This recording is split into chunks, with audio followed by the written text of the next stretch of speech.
There's still some 205 drivers who've never forgiven Peugeot for stopping making their beloved set of wheels, but now there's the new 206, at last a true successor to the 205. The 106 and 306 have found their own market, so now it's the turn of the Peugeot 206 to reclaim the crown. In this week's Car File, we visit the Coventry factory where the 206 is made for Europe, talk to dealers about the importance of the new model, and most importantly, give it a good thrashing on the open road.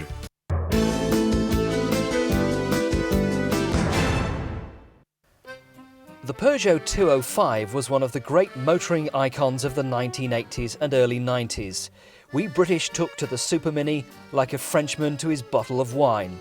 What we most liked about the 205 was, of course, the hot hatchback, the 205 GTI, first in 1.6 and later the cooking 1.9 version. It was a car to have fun in and could beat the pants off rivals like the XR2. The 205 has not been available in Britain for some 2 years now because Peugeot have been spending very heavily on the 205's successor. Yes, ladies and gentlemen, I bring you the imaginatively titled Peugeot 206. Now, Peugeot have spent some 4 years and £630 million developing the 206. It's a lot of time, it's a lot of dosh. This car has to be absolutely spot on. What's more, it's being built at the Ryton plant near Coventry in Britain, so it's French flair and British hands that are building this car every day. The 206 sits on an entirely new platform with a range of body styles, 3 and 5 door hatchbacks, plus a coupe cabriolet due in a couple of years' time. Now, Peugeot have had to be very careful how they position the 206 into their ever-expanding range. The 106 is now a super mini, the 306 a small car, and this new 206 takes on the mantle super mini. And in so doing, Peugeot have taken the guillotine to parts of the 106 and 306 ranges, with the upper 106s being chopped and the lower model 306s also destined for the wicker basket. This is a car which will take on the new Clio, the Polo, the aging Fiesta, Corsa and Punto in an already crowded market. And to do that, it has to look good, feel good and be great to drive. Now, before you drive the 206, first you have to look at it and like it. Breathe in deeply, get that Gallic whiff. Think of all the packs of Gitanes cigarettes that were smoked by the designers when they were working on it. It has a very French look to it. I always think that French cars have a certain look and style all of their own, and this is no different. It has the new Peugeot house style too, swept-back headlights and bonnet at the front, and this high roofline here in the centre, which gives excellent headroom. Now, inside the 206, the interior is functional without being outlandish. Everything is nicely laid out and easily at hand. This centre pod here, as well as housing this enormous hazard warning light, which unfortunately you have to reach for a little bit, also houses a display which will give you satellite navigation, should you choose it, as an option on the options list for the 206, and that's a first for a car of this particular size. The plastics disappoint though. Interior trim generally is very good. There are lots of different styles to choose from, and this Alcantara one in this particular model is very smart. The 206 will be available initially in 4 trim levels: L, LX, GLX and a so-called Sporty XS in 3 or 5 doors with 4 different engines to choose from. The entry 1.1 is 60 brake horsepower, the 1.4 70 horsepower, the 1.6 90 horsepower and a 1.9 turbo diesel which pumps out a heart-stopping 70 brake horsepower. Prices range from £8,495 for the 3-door 1.1L up to £11,295 for the 5-door 206 GLX 1.6 litre with air conditioning, and these prices are pretty much what you would expect to pay. There's no GTI yet, but we should see a 2-litre 136 brake horsepower unit in 1999, plus maybe a really cooking GTI 6 is rumoured to be on the cards, but it's wait and see on that, I'm afraid. So if you like the look of the 206, you particularly want to know how it drives, and that basically is very good. This is the 1.6 that we've been driving for the past couple of days, and this has a slightly firmer, sportier suspension than, say, the base 1.1 model, which gives it a nice feel. The gearbox is crisp and light and easy to use, the power steering nicely weighted, and the handling, on the whole, generally good. Push it hard into a corner and you'll come out safely the other side. The engines, well, there's a wide range of engines, 1.1, 1.4, 1.6. You need to rev them hard and they're very responsive, nice buzzy engines too. The 1.1, I would suspect though, with only 60 brake horsepower, will run out of steam very easily. Specification is high, with standard on all models, power steering, height adjustable steering column, driver's airbag, radio cassette, immobiliser and tinted glass. Plus, apart from the base L model, you can choose to have either a glass sunroof or air conditioning. And in what must be a first for this class of car, on the top GLX model, a fully integrated satellite navigation system for just £800. Has it ever been cheaper? Peugeot have done some research into the small car market and predict that it's going to grow significantly in the UK in the next few years. Now, European countries and European cities really love their small cars, whereas perhaps in the UK, in the big cities, we find ourselves driving around in larger vehicles and 4x4s. Peugeot think that that could change, and they're very handily placed to pick up that change with their 106 and 306, and now with this new 206. So, have Peugeot come up with a winner in the new 206? Well, almost certainly yes. The styling's good, there's plenty of room inside for the passengers. Some would say it's a radical car. On the downside at the moment are the engines, which lack a bit of response and, quite frankly, lack a bit of oomph. You might be better going with, say, a Ford Fiesta. However, there is a GTI on the way, if that's what it's going to be called, and when that arrives, maybe then we'll see the 206 as a worthy successor to the 205, the much missed 205, and that is a compliment in itself.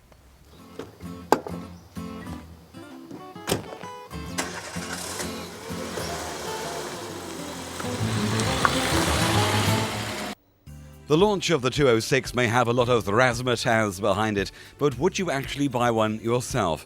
It's at dealerships, which are at the sharp end of where the 206 is being sold. How important do dealers think the new car is to Peugeot's current range? It fits right between the 106 and 206, being the small and light car segments. It's a car we've been waiting for so long, since as the 205 replacement. And the current 205 owners have been really waiting for this car for a long time. Well, surely doesn't the 106 and the 306 serve two specific markets? Is there really that hole in between the two? Yes, there is, and we certainly believe that Peugeot have identified that hole and that market, which 205 actually did fulfil. And it's the 206 that's been missing it's this car that's been missing for so long. Who's it aimed at then? What sort of customers are coming through the door asking for test drive? Either young people or people whose children may have gone off perhaps to university, or where there is generally families with no actual real ties around them anymore. The new Peugeot 206 starts at around 8.5k on the road. Pretty good value, but is the servicing going to be value for money? Well, it's still good value for money because they've extended the service intervals now. Since the 1st of August this year, diesel models will be every 10,000 miles. The new HDI diesel will be every 12,000 miles, or every 2 years. And the petrol engines are now 20,000 miles or 2 years, which is excellent value for money. There are some people that probably won't have to service the vehicles at all. Can't get better than that. There's always been a small gap in the market ever since the 205 was stopped being produced in England. They actually decided to replace it with a 106 initially, and then obviously it's a lot smaller car than the 205 was, and then the 306 was launched, which obviously is slightly bigger than the 205. There's still a lot of people on the market with 205s, which is a very big selling car. So obviously they want something about the same size again, but there's nothing exactly the same size on the market for Peugeot, you see. So do you think it was a mistake of Peugeot? Should they have replaced the 205 immediately? Well, I think with hindsight they probably would have done, I'd imagine, because there's so many people that have been buying slightly different cars instead of the 205s, you know. What sort of vehicles are we talking about? The Renault Clio is possibly the main one, and the Rover 200 being somewhere between the 106 size and 306 size. Some people, for example, think the 106 isn't quite big enough for a family, and the 306 may be a bit too big for a second car, which is where this one comes in. The main rivals, as we see it, is Fiesta and Clio. Really are the main rivals to the car. What are your customers saying about the curves and the creases in the style of the body shell? Yes, again, we've had some fantastic comments from our customers. They like the dynamic look of the car. It's something that is completely new. It's an 8495, which is a very reasonable price. And they're all very well equipped. This is actually the GLX model, which has got a few more creature comforts on it. But for 8495, you still get power steering and remote control stereo immobiliser. Very well equipped. What sort of people are coming into your showroom? A wide variety, everybody really. I've sold personally 9 so far to date, and a couple have been single ladies with 205s at the moment. One lady is actually a radio presenter on the local radio station. We've had families with Rovers part exchanging them, families with larger cars. We even had one couple came with a Range Rover looking at part exchanging that for it, so it's a widespread. So it's everyone really. But will the Peugeot 206 really satisfy the 205 hot hatch driver? Not straight away. The GTI version isn't out until around February, March next year. And that's going to be the new hot hatch. The XS at the moment is a 1.6, which isn't quite what people are looking for. But very soon there will be a 2-litre version, which will be the new GTI. Definitely there's a big buzz around the place. As soon as the first one came in, everybody was swarming around it, you know, having a look at it, open the bonnet, see what they like to work on, what they like inside, and everybody's had a good drive around in them. Really good. What do you think of the curves and the sleeky looks of it? Oh, fantastic! Yeah, it's a winner, definite winner for Peugeot.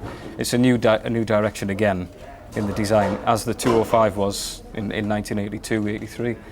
After the break, we visit the factory where the 206 is made for Europe with Richard Hammond on Carfile.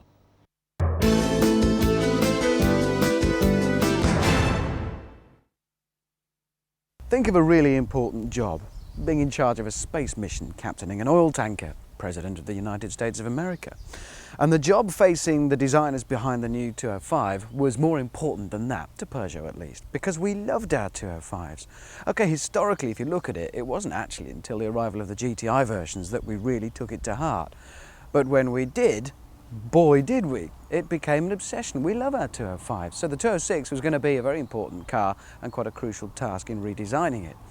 That makes it all the more remarkable then that Peugeot took the decision to do it in-house. They didn't commission Pininfarina as they had in the past for the 205, for instance. And the result of that is this. And it's immediately obvious that this is no Pininfarina styled car. Where the 205 was clean, sharp and uncluttered, this is fussy. The front end treatment, though aggressive and good looking, it's got a bit of an overbite and a bit of a saggy bottom lip.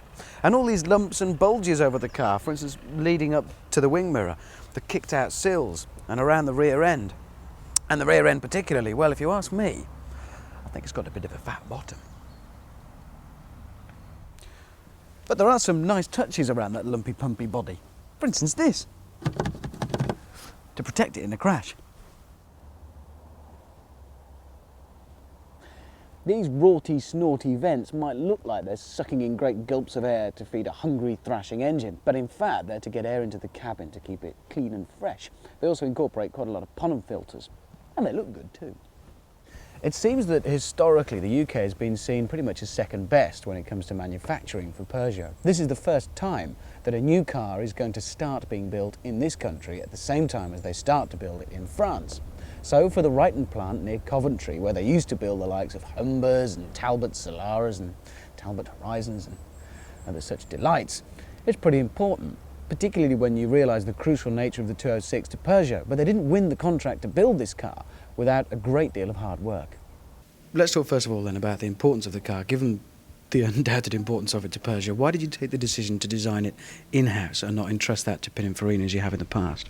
Well, I think there's been a mixture in the past of design activity, and that will be the way it continues in future. But this car was designed in-house because that was the best design in the contest for it, and it seems to be the right thing because of the shape and style of the car. I mean, it seems to have been successful.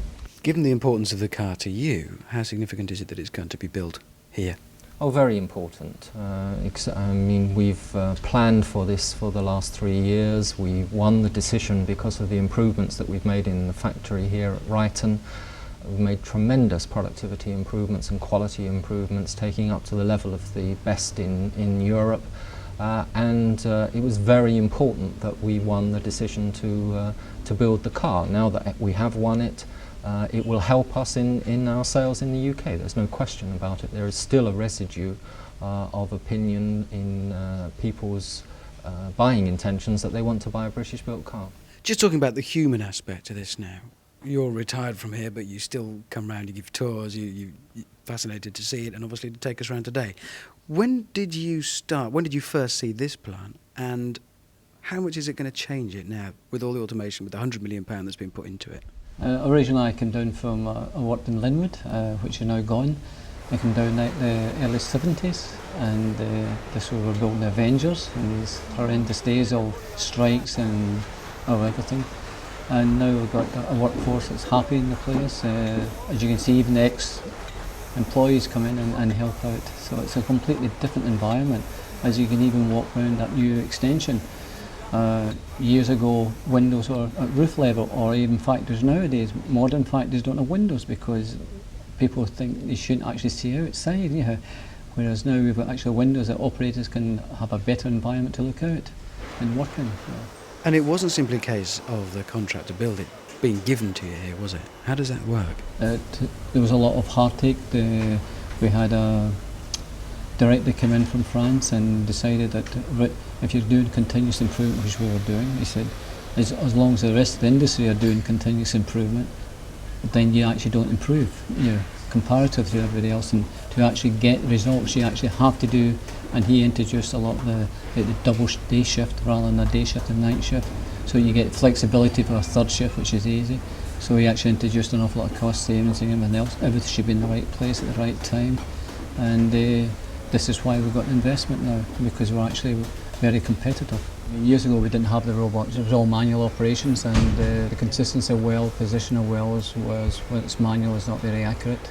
You would have the right number of spots, but maybe not the right number of exact spaces, whereas nowadays the robots actually will put a spot well at the exact same space every time. We now have laser checking equipment, like 20 seconds to check a full body shell. Years ago it was like 2.5 shifts. 2.5 shifts to actually check a body shell. So nowadays, and we were building it at 3,500, whereas now we'll be able to check every body shell dimensionally. We'll find out whether tooling's wearing, whether there's any deviation at all, very, very quickly now. I was interested to see one load of guys tearing cars to bits. What happens there? We actually physically dismantle complete body shells, complete major sub-assemblies, and basically what we're checking is the weld strength. We're actually looking at the condition of the weld, because a weld is actually should fuse on. So when you actually rip it apart, you should actually have a hole on one side and a slug of metal on the other side. And basically we do that for every major sub-assembly. And the painting processes now in themselves are incredibly complex. They are. They're all done by. I mean, there's very little waste in paint nowadays, whereas before we used to have all manual spraying and there's a lot of overspray, and you actually got that in the vehicle itself, whereas nowadays it's all airless guns we use. We also use we paint in the body shell, one's positive charge, one's negative charge, so there's very little waste of paint at all.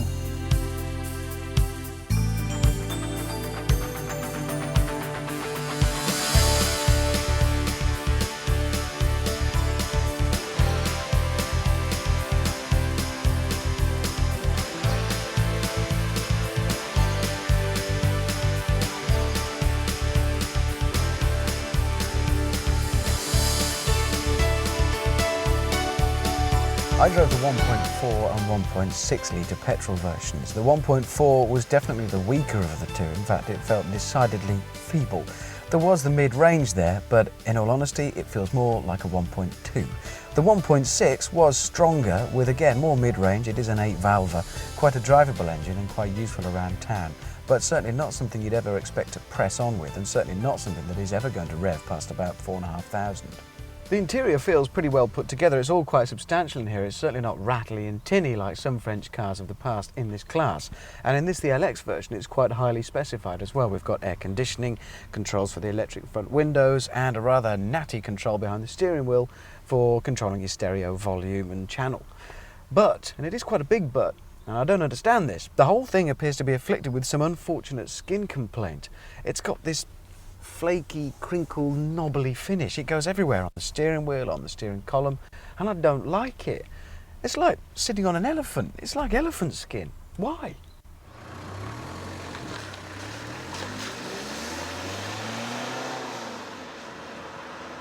The 205 was the epitome of French motoring. That kind of charming but unassuming, rugged utilitarianism, almost an agricultural prospect.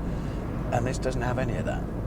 It's a much more finished car. It is a bigger car. It feels bigger, and it actually is bigger. It's quite a lot heavier as well, so over the bumps the suspension will iron out and soak up a lot more of the indentations and bumps in the road. It feels like you are driving a car a class larger. The engines are available. There's a 1.1, a 1.4 and a 1.6 petrol, and this, the diesel.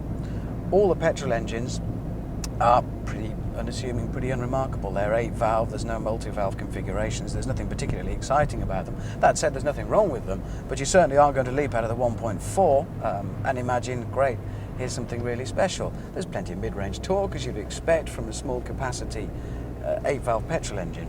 The diesel, as you'd expect from Peugeot, is quite a reasonable thing, but again, nothing desperately exciting. And overall, as a drive, there's nothing desperately exciting.